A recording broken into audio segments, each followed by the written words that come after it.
I had a lovely little chat with Sam Bam Koltun. If you've never heard of Sam Bam Koltun, shame on you. He's a young and upcoming guitar player based in LA. He's the guitar player behind Dorothy, Butterside, and Faster Pussycat, just to name a few of his projects, with Dorothy probably being the one that's now getting most media attention. And I would consider them right before, international breakthrough. Maybe they've even had that already and I've just not noticed it. Anyway, what I love so much about Sam Bam Koltun is he's this modern guitar player, really nice technique, just a good player, modern productions, man, big guitars and everything. Yet you can tell he's got this old school, dark and growly, punchy approach. He's just a rock and roll guitar player. That's what I love so much about him. When I listen to him, I want to pick up my guitar myself and start playing. He's right in line, he's playing Friedman, Les Paul guitars. It's just right. It's just right in my wheel park. And we had a lovely little chat just talking about equipment, creative processes, career as a musician, what places to be, what places not to be. Also a little bit of topic of health, shoulder health, playing Les Paul's heavy guitars. It's an abuse to your body and you have to be careful. Please be kind with me. I'm a musician myself. I've just started doing these interviews. Sam is my second guest, and I was honored to have him. And enjoy this video. Have fun. Subscribe to my channel and all that, and see you in the next one. Oh wait, there it is. Okay, I said I'm so not good with technology. I'm sorry.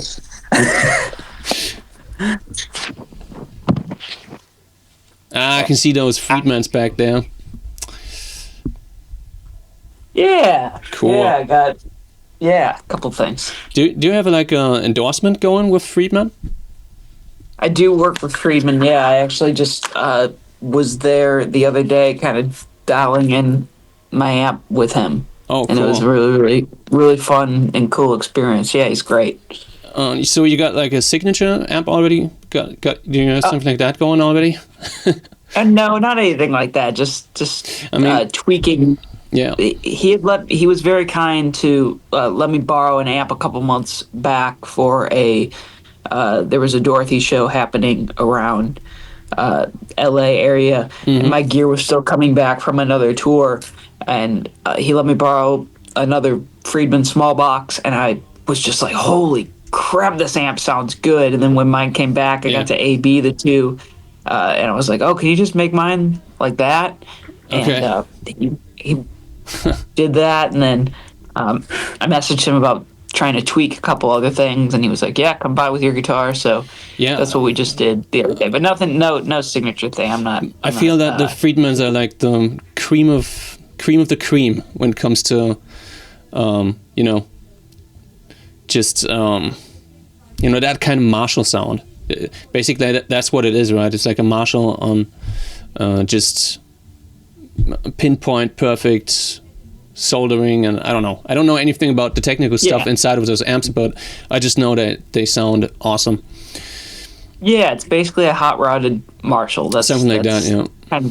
Yeah, that's kind of Dave's thing, and it's the particular one that I have is hand wired, and I've had it going on almost eight years now. So it's just been that same amp for pretty much everything. I'll combine it with some of these other things. Like I like to run it in conjunction with the Supro or this little Marshall Plexi, just for certain situations, running two amps together at the same time. But at the same time, just simultaneously. So then the sound man is gonna like mix the sound for the front of house, or is it for your personal monitoring? It's mostly for me personally, just to achieve the type of guitar tone that I'm trying to achieve, or try to get closer to the sound in my head. Yeah. But in certain cases, like the Dorothy case, they'll mic both, and then her front of house engineer is able to mix and match the two. And cool.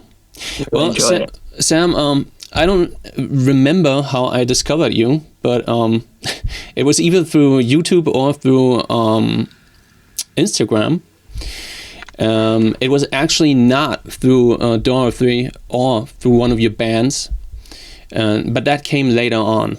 Like then, once I started following you, and what grabbed me was just like your sound is like this, just this straight up rock and roll thing, in my opinion. What's your how did you get started playing guitar? Well, thank you, first of all. I got started when I was 10 years old, and I saw a TV show that was called Rockstar NXS, where the band NXS, it was a reality TV show where it was a singing competition. And the band NXS was looking for a new singer. And the guitar player in the house band on that show is a guy named Rafael Moreira, and he's played with Pink and Christina Aguilera and Paul Stanley, and he was just, I don't know, something about his playing and the fact that he had every Gibson guitar that you could imagine on the show. Okay. Just grabbed me. Did you already have a guitar back then, or was that like the initial? Okay, now I want to start learning guitar. That was the initial. Now I want to start learning. Okay. So I got a guitar shortly after seeing that show. Yeah. Did you start on electric or acoustic then? Acoustic. Okay. Acoustic was the That's first. Interesting. I also started when I was like about 10 or 11. I guess I'm a couple of years older than you. I'm guessing. Possibly. But I actually started on an electric, and my first song that I tried to learn was "Lady in Black." Nice. But yeah, I can remember that I had this VHS cassette, and the guy on the cassette was like, "Okay, you got to put your fingers on this and this string on that and that fret," and I just put it there, and he didn't tell that you had to push down. So it was just like ghost notes. Yeah. And I was like, fuck, what's going on here? Oh, I'm doing it. Yeah, I hope your initial first lesson wasn't like that.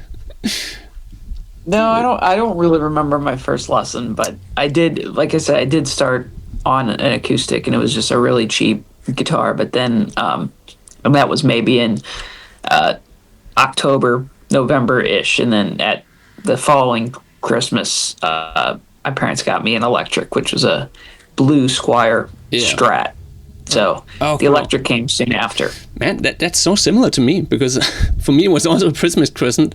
It was also a Strat. It wasn't really blue. It was more like this, this metallic effect, that kind of thing. I still have that guitar. I guess you gotta have yours too, I'm guessing. I do, yeah. Not here in LA with me, but it's back. Did you grow up in LA? Yeah. No, I grew up in St. Louis, Missouri. Ah, okay. The Midwest here in the. So, and what was your early influences to your playing? The early influences, I guess, were that guitar player Rafael Moreira. Green Day was really big towards the beginning, and then kind of from there it became bands like Seether and 3 Days Grace and Shinedown, and that's what was being played on. I guess I saw some of those bands, and that's what was being played on the radio. The radio, there was either the classic rock radio station or the alternative, which was playing that type of music, and that's just kind of what I had gravitated towards more. Which, not totally like big guitar player stuff, but it's more about just like it was always more about the big riffs. Yeah, I get it. Yeah. That must have been like the time when, because you mentioned Green Day, like the late 90s, I'm guessing, when you had bands like, God, let me think, Blink-182, Bloodhound Gang. Well, at least when I discovered them, I started playing guitar in 2005. So, and then discovering them around then, 2006, that was kind of around. They just put out American Idiot for Green Day. Right. So This was mid early kind of 2000s ish. Pretty interesting because I don't really hear that much of like that punk rock sound. I mean, the attitude is there, but as I said in the beginning, I really hear a lot of that, like just that hard rock thing in your playing. I mean, that's definitely what's in my heart, and I mean, Green Day, when I got into them, again, it was American Idiot, so it was more it was more hard rock songs really than punk. That's right. Yeah. But the guitar influence kind of has little effects here and there with a few of these that I have. So yeah, you're pretty busy with Dorothy, Faster Pussycat, and what was a Butterside. Butterside. So I guess the biggest one, I don't know, Dorothy, probably. I'm just guessing. That's the biggest of the three, yes. And you're probably making a living just playing. I'm very grateful to be, making a living just playing guitar, and I've been making a living kind of playing guitar since I was like 14. Yeah, I mean... I'm a musician as well, and people often they're surprised, like, man, you can just play guitar and make a living from that. So yeah, actually, it's quite possible. It's easier than you might think, actually. But I think the special thing for you is, I mean, a lot of people, you can do it easily if you just start playing in a top 40 band, for example.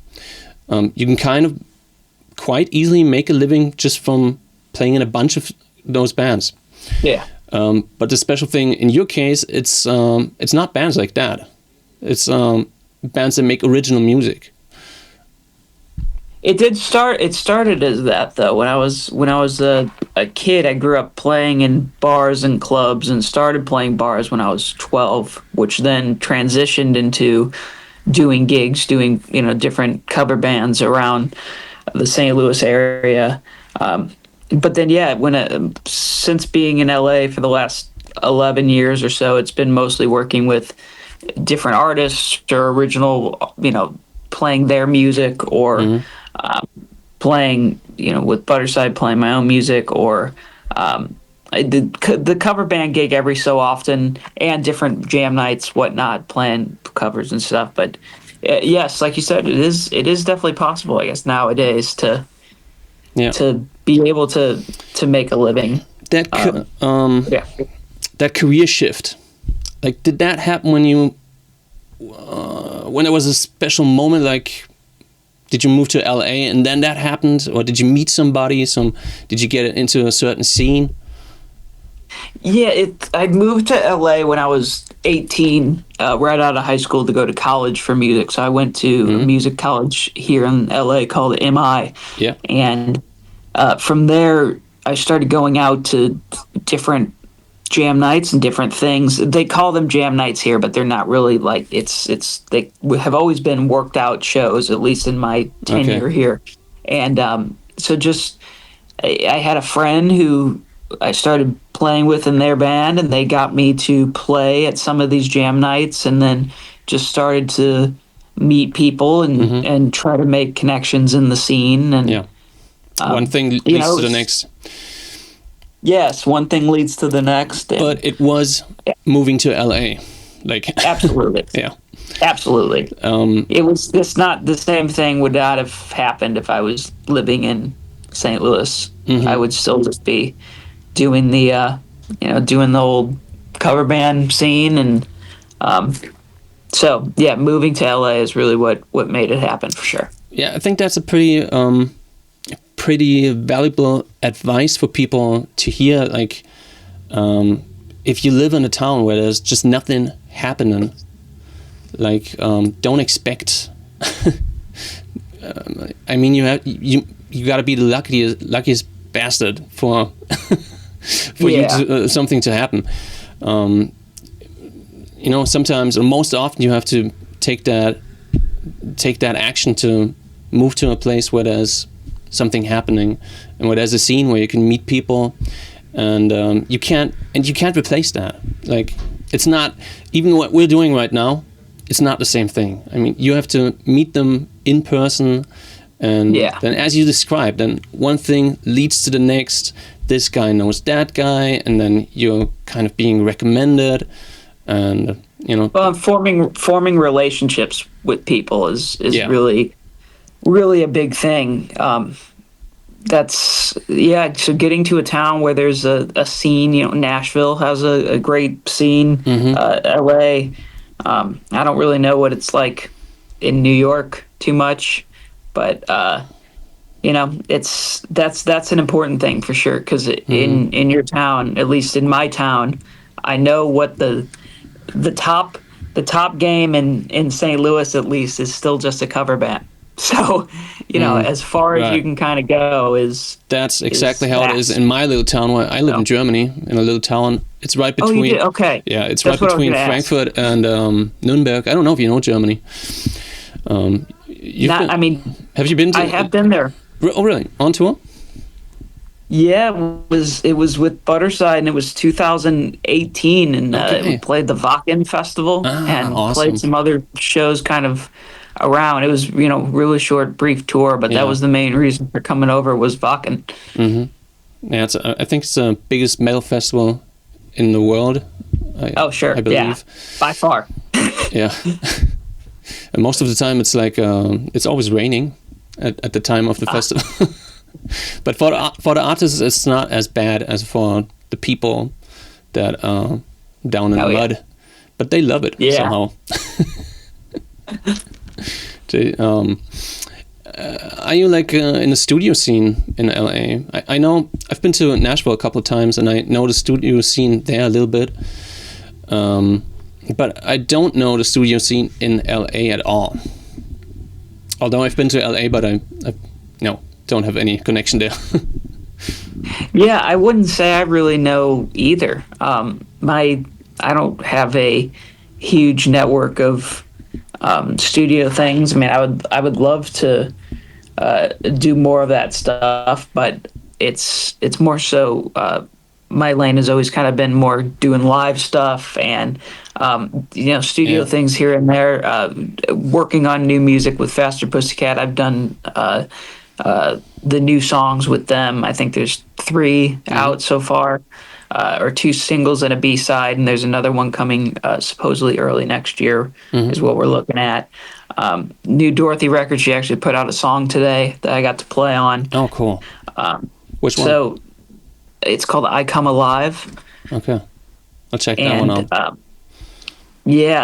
And then different things with different bands, but I wouldn't say I'm very familiar with the studio scene. I know there's the guys like Tim Pierce, who are is one of the most incredible guitar players absolutely ever. Yeah. Well, he's specialized, like he's a studio musician, obviously. I mean, of course he's playing live stuff as well, I'm guessing, but obviously he's like, that's his thing, just doing studio work. Yeah. But I think you kind of have to specialize to a certain degree on what you want to do in life as general, but especially as a musician. I will say, I've always loved playing live, just even as a kid. It's just that I've never personally, just for my own reasons, never have drank, never done a drug, but playing on stage with a band in front of people, there's nothing better than that. Absolutely. At least to me. Yes, I feel the same. With Faster Pussycat, like, you're part of the songwriter team? I'm a part of basically all the stuff that we've been doing so far in my 5.5 years here so far is working on stuff that Tammy, the singer, and he basically is Faster Pussycat. The stuff that he's had sitting around that he's kind of wanted to finish that has never been able to really get to a point of being finished. So there is a lot of creative, figuring out, different parts and different things, like, oh, well, maybe we do this here, or I'd suggested Talkbox or something, and that's what ended up finishing one song after like 15 years or something like that. So, Okay. and then yeah, I've been sending him. Must be a really good song then. But I think it's cool.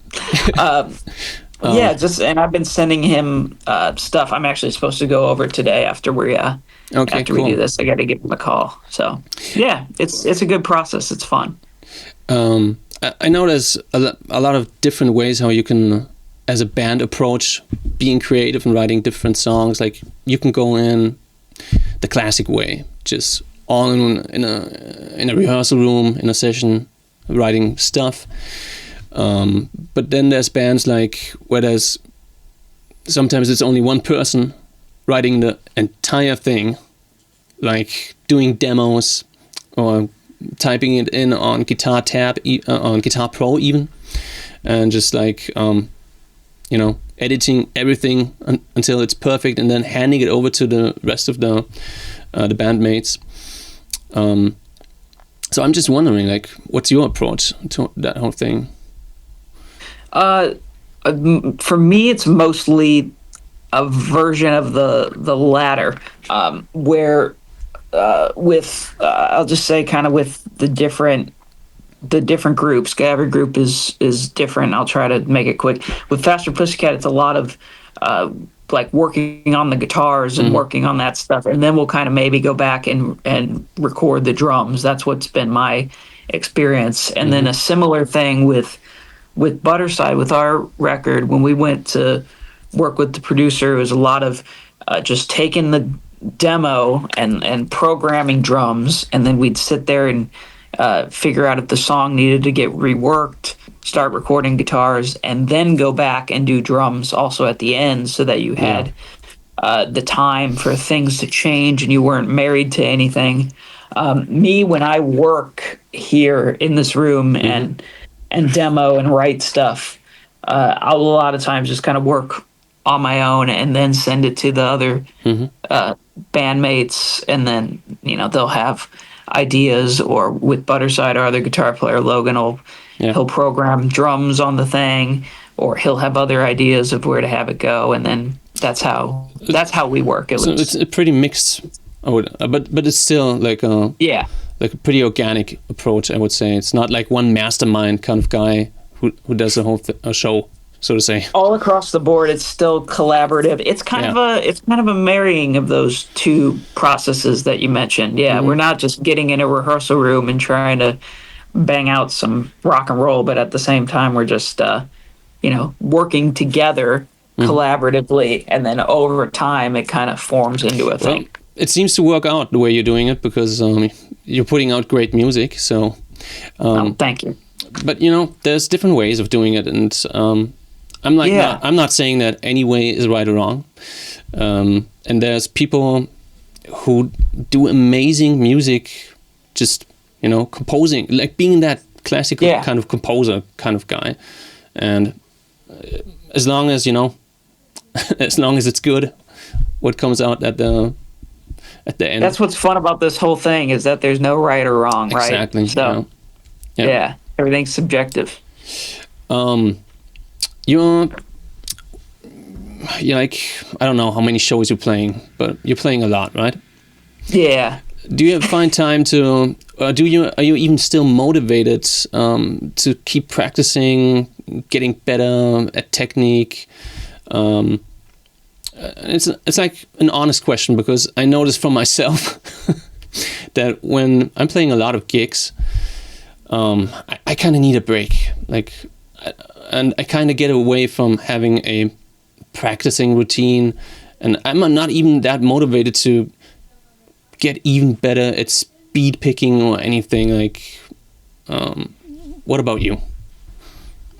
I'll be honest. My whole life, I feel like I have not been very good about a set practice routine. So, because it's always just been like, I got to learn these songs now, and I got to learn this for this, and learn this for this. So, well, it absolutely reflects with your rock and roll kind of approach, what I mentioned, because, Well, so I'm trying to, I actually just had a buddy over here setting up a bunch of my guitars last night, so now I'm actually very inspired to play because now they all play great. And yeah, I even just yesterday, I think I just bought this book of the guitar player Chris Buck, who is a newer guitar player that I really love, and I love his playing. Yeah, I saw that he put out a book. Yeah, so I just got that PDF, so I'm going to make myself sit here and learn some licks. Yeah, I kind of got totally. For me personally, I totally got away from learning by sheet music. Like, I don't even want to look at it anymore. I just listen to stuff and try to figure it out somehow. Because that's a good thing. Even as a kid, I was always about learning by ear, which I think that's another bit of advice that I think is very important, is learning by ear and not just relying on tabs. Just being able to have that ear training really helps for having to learn things for different gigs. I've even with Crossbone and Scully, this band that I've been working with recently, also getting sent the stems of what to play, just being able to learn and pick out and figure out, like, oh, okay, it sounds like it's being played in this position instead of all those little kind of nerdy things. Absolutely. It's really important to have that ear trained. But I mean, again, in the end, whatever works. I'm not saying that it's bad to kind of work with sheet music. I've done that a lot in the past. No, because I actually studied classical guitar, and as you can imagine, that's basically all you do. You just work with sheet music. Yes. So, besides playing guitar, like, are you into sports? Like, is there any hobbies you can do? I like my dogs. I'm taking a walk. Okay. Yeah, those are my hobbies, really. It's just walking, hiking. I like doing that. Really, other than that, man, it's just I like music. I don't like too much else.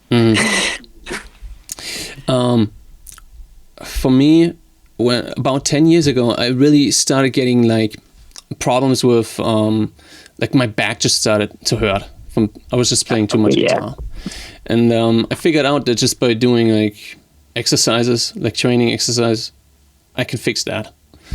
So let me know what those are. Do you have back problems? I play Les Pauls for a living.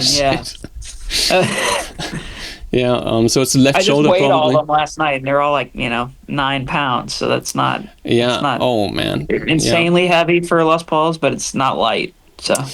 Yeah, it's interesting that you mentioned that, because I was just watching a video on your Instagram, and I just saw that little strap on your left shoulder, and I just felt like your pain. I could really see it. Yeah, I like these. But these are made by a good friend, Albane for Leather, and he's a badass, and he makes really great stuff. But I've always just liked the look of the thinner. I have the 2-inch ones, and those just, to me look bulky. But those would be on myself. But it would probably be better to use a wider guitar strap. But you suffer for your art, right? Yeah, there's one. Shit, man, I forgot his name. It's a metal guitar player. Matt, the Trivium guy with the yes, strap exactly, thing. with that thing. I tried that. I ordered that strap and tried it out, and it just felt so weird. I sent it right back on the same day. But yeah, I could give you some advice for, doing a lot of rows. And just building up some muscle power, just in general. That really helps. Nice. And what I started to do is wear the strap on the right shoulder, because it actually got that bad at certain times I couldn't put it on my left shoulder anymore. Oh God, yeah. So I'm kind of still healing from that. Yeah. But that actually works quite good. Just put it on. It's such an easy fix. Just put it on your fucking left shoulder, on your right shoulder. Done. It's not as comfortable, but it works. So, yeah, I mean, interesting. I guess we could call it quits. Is that how you say it? Oh yeah, it's up to you, man. Whatever you feel like. No, but it was really nice chatting with you, and thank you for having me. It's always inspiring to see you play when I go watch your videos, and I'm gonna check that new song out that you put out with Dorothy. And thanks, man. Yeah, there's a bunch of she's supposed to have a new record out next year that I was able to play on. Faster Pussycat's gonna have new music out next year. Butterside will have new music out next year. Mm-hmm. There'll be all kinds of touring and stuff. I hope somebody comes to Germany sometime soon. Yeah, let me know. But cool. Yeah, I'm gonna be there. Awesome, man. Yeah, Sam. So thanks again, and have a great day and great session. Thanks, man. Thanks for having me, and you have a good day too. Yeah. Bye.